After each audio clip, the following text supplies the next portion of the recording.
The tax-free first home savings account, the FHSA. What is it?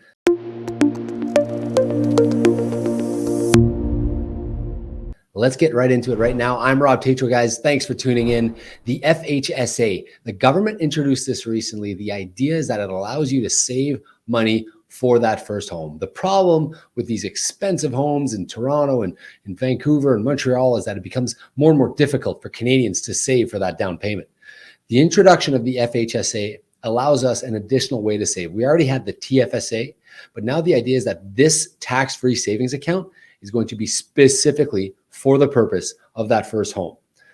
They've already incentivized Canadians with the first-time home buyers plan, and they're trying to throw you another bone if this is your first time buying a home. So how does it work? $8,000 is the amount that you can contribute to annually. So that allows you to save money annually in a tax-free manner, just like you would in a TFSA.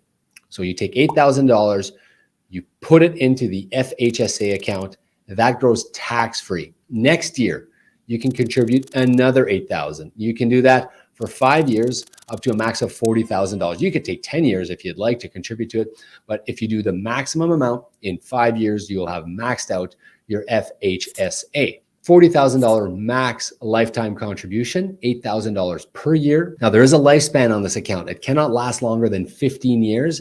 That means if you're opening it up in 15 years, you're gonna have to do something, and it cannot go past the year in which you turn 71. Much like the first-time home buyers plan, the FHSA does have some restrictions as to how and when you can pull the money out. It needs to be for a purchase in Canada. You need to intend on living in that house, and it needs to be your principal residence.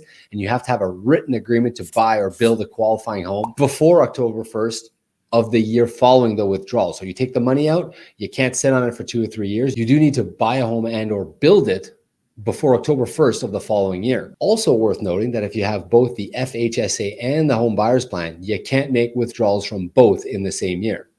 Now, here's the biggest and best thing about the FHSA contributions. They are tax deductible, much like an RRSP, and your withdrawals are tax free.